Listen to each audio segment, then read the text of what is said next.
Okay students, बेटा accounting question part 2। First part में हमने टाइप ऑफ ट्रांजैक्शंस में यह समझा था कि ट्रांजैक्शंस असेट्स की, लायबिलिटी की, कैपिटल की, इनकम गेन की, एक्सपेंस लॉस की, राइट। जिसमें मैंने कहा था इनकम गेन और एक्सपेंस लॉस को हम अब फर्दर डिस्कस करेंगे, राइट। तो बेटा इनकम या गेन, एक्सपेंस या लॉस, इसको जरा ध्यान से समझना होगा। इनकम या गेन का मतलब यह है कि जब हम सामने वाली पार्टी के साथ किसी गुड्स या सर्विसेज की डील करते हैं और उनको गुड्स या सर्विसेज प्रोवाइड कराते हैं जिसका हम बिजनेस कर रहे हैं, राइट। और या कोई असेट्स डिस्पोज करते हैं, वहां पर गेन हो सकता है। यानी कि इनकम या गेन का मतलब है हमने सामने वाली पार्टी के साथ कोई डील करनी है, जिस डील में हमने उसे कुछ ना कुछ देना है और जिसकी पेमेंट हमें आनी है। तो इनकम या गेन में बेटा दो पॉइंट आपने ध्यान में रखने। आपके दो रोल हैं इनकम या गेन में, आपके दो रोल हैं। वो दो रोल क्या हैं? एक, इनकम या गेन में आपने मनी रिसीव करनी है और उसके बदले गुड्स या सर्विसेज, राइट, जिस चीज की आपकी डील हो रही है, जिसमें आपका इनकम या गेन हो रहा है, वो गुड्स या सर्विसेज सामने वाली पार्टी को देना है। यानी कि दो रोल, डिलीवरी ऑफ गुड्स और services and receipt of income money और गेन मनी। ठीक है बच्चे।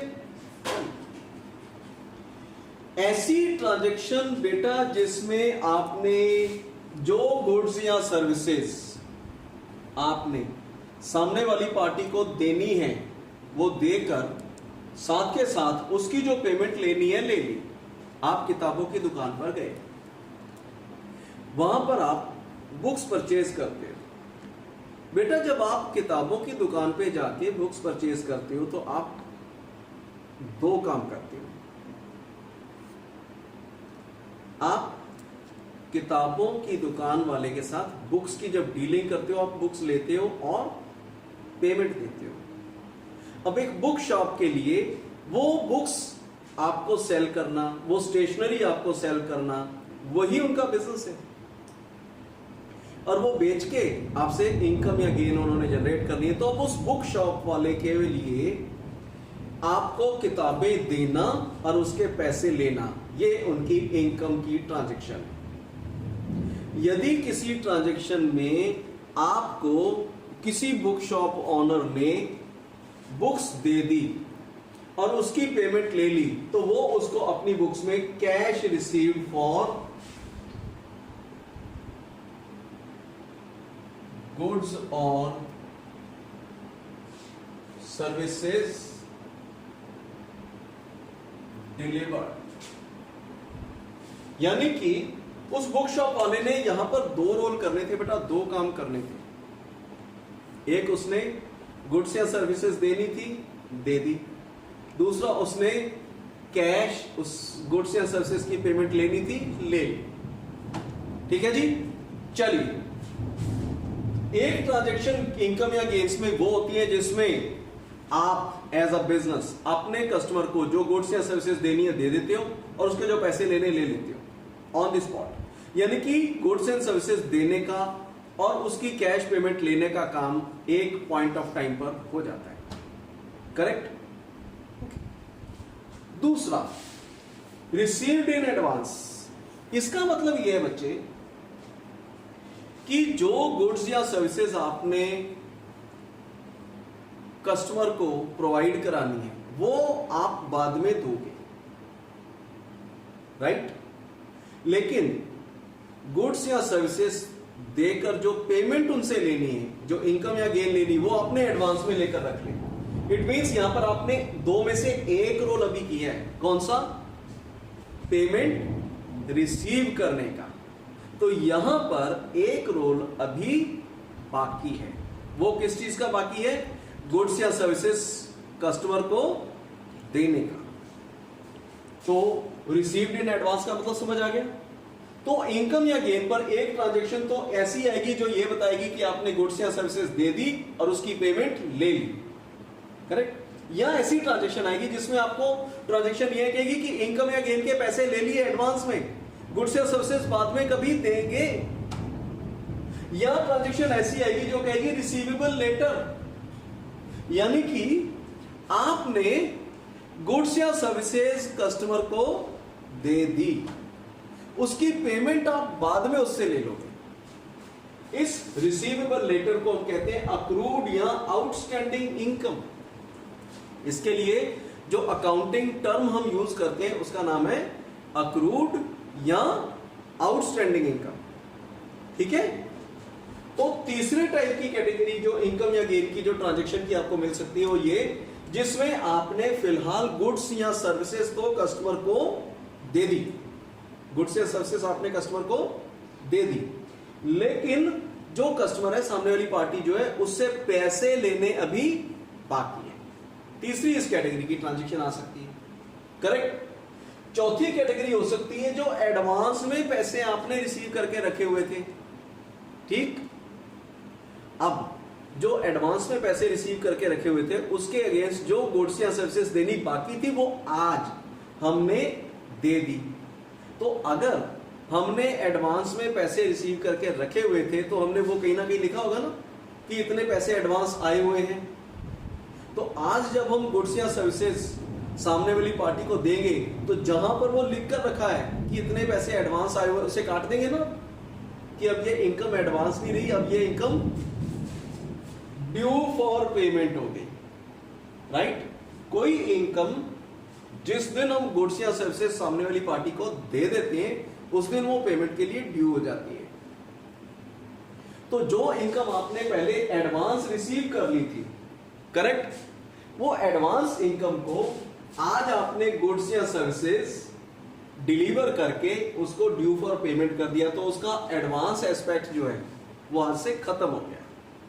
तो एक ट्रांजैक्शन इस टाइप की आएगी जिसमें आप गुड्स या सर्विसेज देकर जो एडवांस आपके सिर पर एक तरीके से कर्जा है ना। लेट्स से अगर आपकी बेस्ट बेकरी का एग्जांपल लेकर चलते हैं, आपकी बेस्ट बेकरी में एक कस्टमर आता है, वो आपको कहता है कि 20 तारीख को मेरा बर्थडे है और मेरे बर्थडे वाले दिन मुझे इतने पाउंड का केक, ये बर्गर, ये पैटीज, ये स्टफ इस एड्रेस पर डिलीवर करना है, ठीक बेटे। आपने उनसे पैसे ले लिए, ठीक, पैसे ले लिए और ऑर्डर बुक कर लिया। टोटल बिल अगर 5000 का बना, उन्होंने आपको 2000 रुपए या 3000 रुपए एडवांस पकड़ा लिया और ऑर्डर बुक कर दिया, ठीक है। अब उसके बाद आज आपने वो ऑर्डर उनको पहुंचा दिया, 5000 के सामान पहुंचा दिया, तो वो जो 3000 रुपए आपने एडवांस लेके रखे हुए थे वो अब आपके एडवांस नहीं है। तो ये ट्रांजैक्शन इनकम या गेन की या तो ऐसी सिचुएशन दिखाएगी कि आपने गुड्स दे दी, कैश ले लिया, खत्म, कुछ उधार नहीं, या आपने एडवांस ले लिया, गुड्स बाद में दोगे, या आपने गुड्स दे दी, पेमेंट बाद में लोगे, या आज आप गुड्स देकर जो एडवांस पेमेंट ली हुई थी उस एडवांस पेमेंट को सेटल करा रहे हो, ड्यू फॉर पेमेंट, या फिर जो आपने गुड्स देकर पेमेंट लेनी पेंडिंग छोड़ी हुई थी, आउटस्टैंडिंग या अक्रूड छोड़ी हुई थी, उसको आज रिसीव कर रहे हो। तो इनकम या गेन के ऊपर केवल 5 ही कैटेगरी की ट्रांजैक्शंस बनेगी। कौन सी? गुड्स देके पैसे लेने की, राइट, इसको हम कहते हैं कैश ट्रांजैक्शन, और बाकी चारों एग्जांपल्स हैं क्रेडिट ट्रांजैक्शन। क्यों? क्योंकि चारों ट्रांजैक्शन में या तो आपका सामने वाली पार्टी के सिर पे कर्जा चढ़ रहा है या सामने वाली पार्टी का आपके सिर पे कर्जा चढ़ रहा है, ठीक है बच्चे। चलिए तो ये चारों सिचुएशंस क्रेडिट क्यों है वो भी समझ लेते हैं। यहां पर आपने क्या किया, यहां पे आपने फ्यूचर में 20 तारीख को किसी बच्चे का बर्थडे है अगले महीने की, उसके आज ही पैसे एडवांस लेकर बैठ गए, तो आपने पैसे ले लिए आज, लेकिन उसके बदले उस बच्चे की बर्थडे पार्टी का सामान आप दोगे अगले महीने की 20 तारीख को, राइट बच्चे। अब ये बताओ, आपके सिर पर वो 3000 रुपए जो एडवांस आपने लेके रख लिए, वो आपके ऊपर कर्जा चढ़ गया ना, क्रेडिट, लायबिलिटी होगी आपके सिर पे। अब यहां दूसरे तरफ देखते हैं कि आपने किसी को 5000 रुपए का सामान बर्थडे पार्टी पर डिलीवर कर दिया, जिसकी पेमेंट अभी नहीं आई। तो इस केस में सामने वाली पार्टी के सिर पर आपका कर्जा चढ़ गया, राइट, ट्रांजैक्शन क्रेडिट, ओके जी। Advance received is due for payment का मतलब यह है कि आपने जो बेटे एडवांस लेकर रखा हुआ था, जिसके बदले आपने एक फिक्स डेट पर सामने वाली पार्टी को गुड्स या सर्विसेज देनी थी, वो दे दी। अब जैसे आपने अगले महीने की 20 तारीख को किसी बच्चे के बर्थडे पर उसकी बर्थडे पार्टी का इंतजाम करना था, सारा खाने पीने का सामान बना के रेडी करके वहां पहुंचाना था, ठीक है जी।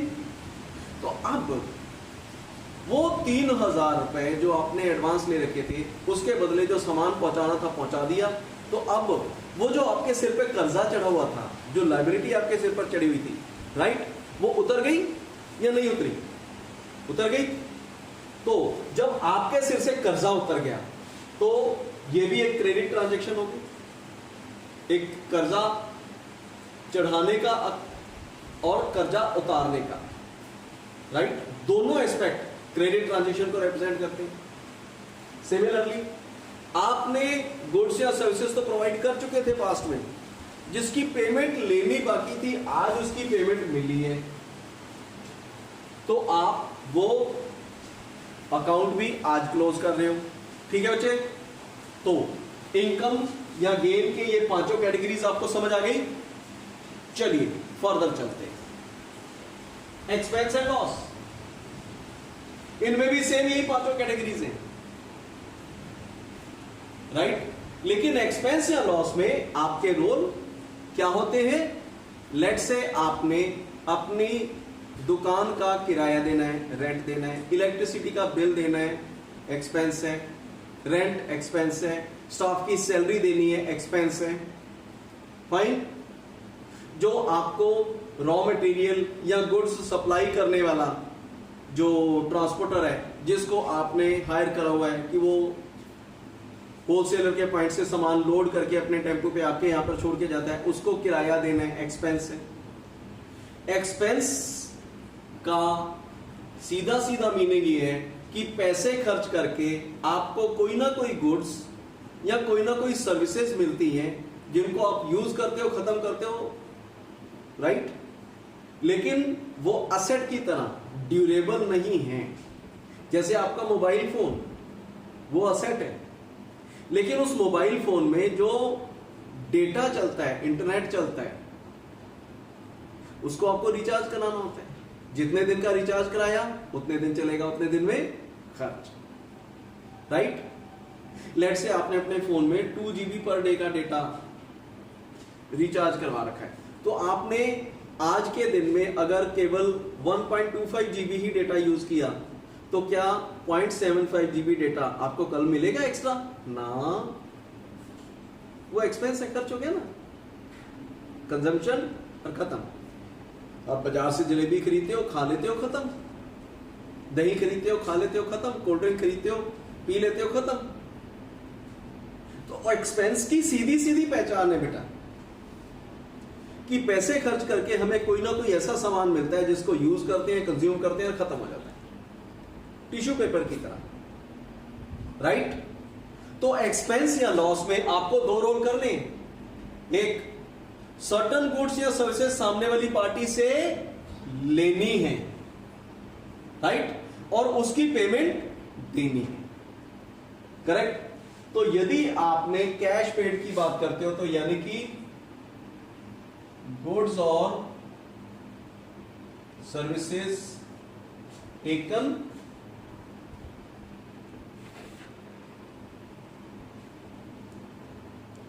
Payment given. आपने गुड्स या सर्विसेज सामने वाली पार्टी से ले ली और उसकी पेमेंट दे दी, यानी आपने दोनों के दोनों रोल एट ए टाइम कर दिए। ना आपके सिर पर किसी का कर्जा चढ़ा, ना किसी के सिर पे आपका कर्जा चढ़ा। तो ये हो गई कैश ट्रांजैक्शन। और बाकी चारों एग्जांपल क्रेडिट ट्रांजैक्शन के। समझ आई? क्रेडिट ट्रांजैक्शन का मतलब यह है कि जब किसी ट्रांजैक्शन से एसोसिएटेड कुछ लेना या कुछ देना फ्यूचर डेट पर छोड़ दिया जाए। करेक्ट? चलिए इस एग्जांपल को देखें। Paid in advance. Paid in advance का मतलब है हमने कोई एक्सपेंसेस की पेमेंट एडवांस में दे दी, यानी पेमेंट तो कर दी। लेना बाकी है, क्या? वो गुड्स या वो सर्विसेज जिसकी पेमेंट हमने दे दी। तो यहां पर हमने क्या फ्यूचर डेट पर छोड़ दिया? लेना। Receiving, giving is done. Outstanding का मतलब क्या है? आपने जो गुड्स या सर्विसेज लेकर कंज्यूम करनी है वो ले ली। Receiving is done. Payment is pending. Outstanding, payable amount. चलिए, paid in advance due for payment. अब इसका मतलब क्या है? आपने किसी को एडवांस पेमेंट दे दी थी जिसके बदले जो सामान लेना बाकी था आज उसने दे दिया। तो पास्ट में आपने यदि किसी को कोई एडवांस पेमेंट दी थी कि भाई आज की डेट को मेरे को ये सामान पहुंचा देना, तो आज की डेट में जब आपको वो सामान मिला, राइट बेटा, तो जो एडवांस पेमेंट दी हुई थी वो खत्म, क्योंकि जिस चीज की पेमेंट दी हुई थी वो सामान आ गया। अब ना तो हमारा उसके सिर पे कोई कर्जा रहा, ना कुछ लेना रहा, right? Outstanding, sorry, paid in advance is due for payment. समझ आ गया? Next, paid outstanding payable amount, यानी जो हमने गुड्स या सर्विसेज लेकर कंज्यूम कर लिए थे लेकिन उसकी पेमेंट देनी अभी बाकी थी, वो आज पेमेंट करके सेटल कर दिया। तो एक्सपेंस के ऊपर भी 5 ही कैटेगरी के आपको ट्रांजैक्शंस मिल सकते हैं। चलिए, इसके बाद इस पॉइंट के ऊपर लास्ट एक पॉइंट है बेटे, वो मैं अभी स्लाइड क्लियर करके आपको समझाता हूं। तो हमारा ट्रांजैक्शन एनालिसिस, इस डिस्कशन को बेटे जो हमने आज की है, इसको मैं ट्रांजैक्शन एनालिसिस नाम देना चाहूंगा। ठीक है? तो ट्रांजैक्शंस होती कितने टाइप की? बुक्स ऑफ अकाउंट्स या अकाउंटिंग के स्ट्रक्चर में बेटे आप प्राइमरी स्टेज पर हो, सेकेंडरी स्टेज पर हो, फाइनल स्टेज पर हो, जितनी भी financial transactions and events partly या फुली फाइनेंशियल कैरेक्टर की जितनी भी ट्रांजैक्शंस होती है, वो सब की सब ट्रांजैक्शंस, वो सब की सब ट्रांजैक्शंस केवल 5 ही कैटेगरीज में समाती हैं। या तो वो ट्रांजैक्शन किसी असेट के, या किसी लायबिलिटी की, या किसी पार्ट ऑनर के कैपिटल की, या किसी इनकम गेन की, या एक्सपेंस लॉस की। 6th टाइप की ट्रांजैक्शन एग्जिस्ट ही नहीं करती बच्चे। लेकिन इन 5 के भी असेट की ट्रांजैक्शन कितने अलग अलग टाइप की हो सकती हैं, लायबिलिटी की कितने अलग टाइप की हो सकती हैं, कैपिटल की कितने अलग टाइप की हो सकती हैं, इनकम गेन की कितने अलग टाइप की हो सकती हैं, एक्सपेंस लॉस की कितने अलग टाइप की हो सकती हैं, वो सब अलग अलग कैटेगरीज, अलग अलग एग्जांपल्स हमने यहां पर डिस्कस कर लिए। तो एक आखिरी स्लाइड इस टॉपिक के ऊपर और समझानी बाकी है। उसके बाद ये जो चीजें आपको मैंने समझाई हैं, इनके ऊपर बेटा हम अकाउंटिंग इक्वेशन के प्रैक्टिकल क्वेश्चंस करेंगे, right? And you will be able to grasp everything damn easily. Wait for offense why. So बच्चे, अकाउंटिंग इक्वेशन के बेसिक्स के ऊपर हमारी फाइनल स्लाइड, बेटा जितनी भी फाइनेंशियल ट्रांजैक्शंस, चाहे वो पार्टली या फुल्ली फाइनेंशियल कैरेक्टर की हो, हर एक ट्रांजैक्शन में आप एज अ अकाउंटेंट ये ऑब्जर्व करेंगे कि जिस बिजनेस के आप अकाउंट्स मेंटेन कर रहे हैं, जिसके आप अकाउंटेंट हैं, वो बिजनेस हमेशा हर एक ट्रांजैक्शन में एटलीस्ट 2 या 2 से ज्यादा रोल्स करता है, मिनिमम 2 या मोर देन 2 रोल्स। मतलब बिजनेस को कुछ ना कुछ देना और कुछ ना कुछ लेना होता है। ट्रांजैक्शन वर्ड का मतलब ही है transaction, where cross action is happening, something is coming in and something is going out. Let us understand how. आप मोबाइल फोन की शॉप पर जाते हैं, एक मोबाइल फोन पसंद करके खरीदते हैं। आप 2 रोल करेंगे, मोबाइल फोन रिसीव करेंगे, उसकी पेमेंट पे करेंगे। आपको डोमेस्टिक हेल्प के लिए एक वर्कर की जरूरत है। आप एक नौकर घर में रखते हो, उसको मंथली सैलरी पे करना फिक्स किया गया, तो आप वहां पर 2 रोल करेंगे। यदि आपने उसकी मंथली सैलरी फिक्स की है तो पूरा 1 महीना वो आदमी आपके लिए काम करेगा, आप उसकी सर्विसेज लोगे और 1 महीने के बाद उसकी सैलरीज दोगे। यहां पे भी आपको 2 रोल करने। आप पेट्रोल पंप पे जाते हैं, अपनी कार को वॉश कराते हैं, उसके बाद उसमें फ्यूल डलवाते हैं, तो कार वॉशिंग के टाइम पर आपको 2 रोल करने। एक आपको कार वॉशिंग के पैसे देने और दूसरा अपनी कार को वॉश कराने की, कार वॉशिंग की सर्विसेज लेनी।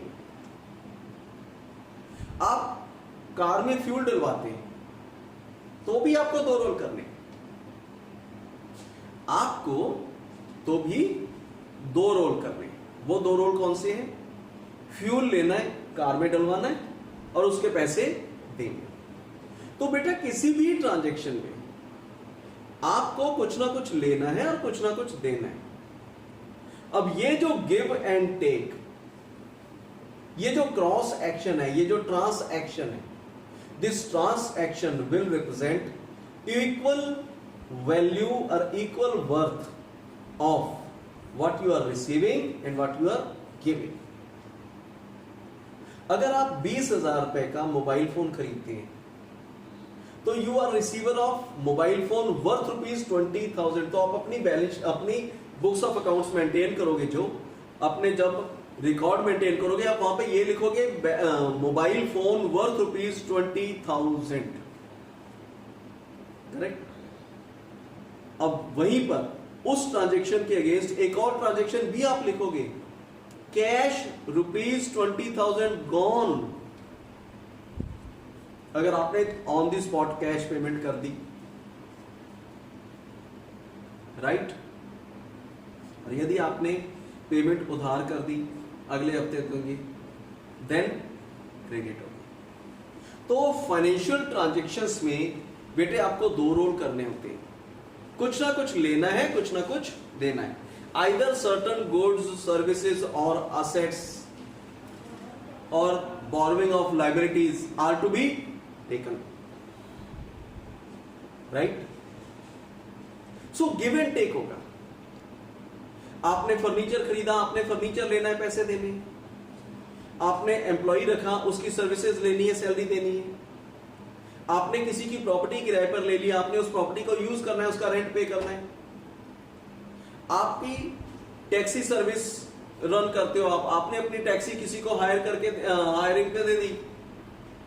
किसी ने 1 महीने के लिए आपकी टैक्सी हायर कर ली, तो 1 महीने तक वो टैक्सी यूज करेगा और उसका जो भी आपने रेंट उसके साथ फिक्स की है, जो भी पेमेंट फिक्स की है, वो पेमेंट आपने लेनी है। Give and take. याद रखो, आप जितनी भी चीजें देंगे और जितनी भी लेंगे उनकी वैल्यू बराबर रहेगी। जितने रुपए में आप कुछ दोगे उतनी ही पेमेंट लोगे, correct. So give and take will have always same amount to record. चलिए, तो मेरा सवाल यह है कि ट्रांजैक्शन कैश या क्रेडिट, मतलब ट्रांसैक्शन मतलब ट्रांसैक्शन जिसमें हमें गिव एंड टेक दोनों रोल करने हैं, और एक ट्रांजैक्शन को हम कैश ट्रांजैक्शन कहेंगे यदि उस ट्रांजैक्शन से एसोसिएटेड जो देना है दे दिया, जो लेना है ले लिया। Nothing is pending, nothing is advance, ना तो कुछ पेंडिंग है फ्यूचर के लिए, ना ही फ्यूचर के लिए कोई पेमेंट हमने आज एडवांस में दी या ली, तो वो ट्रांजैक्शन कैश। यानी कि what is given, what is taken is on today. आप दुकान पे गए, पैसे दिए, पेप्सी ली, खत्म, ना कुछ देना बाकी ना लेना बाकी, transaction is cash. Credit transaction कब, जब कुछ देना बाकी रह जाए या लेना बाकी रह जाए। ठीक है बच्चे, so cash and credit transaction का मतलब आपको समझ आ गया। ठीक है, अब आपने asset, liability, capital, income gain, expense, loss, इन पांचों कैटेगरी की जितनी ट्रांजैक्शंस हैं उनको समझना है कि ये ट्रांजैक्शन कैश है या क्रेडिट है। और हर एक asset, liability, capital, income gain, expense, loss, पांचों कैटेगरीज जो हैं राइट ट्रांजैक्शंस की, उन पांचों कैटेगरीज में फर्दर कितने टाइप की ट्रांजैक्शंस होती हैं वो भी हमने डिस्कस कर लिया। So let us find up here with accounting equation basics. तो बेटे नेक्स्ट वीडियो से हम अकाउंटिंग इक्वेशन के प्रैक्टिकल क्वेश्चंस स्टार्ट करेंगे। Good luck.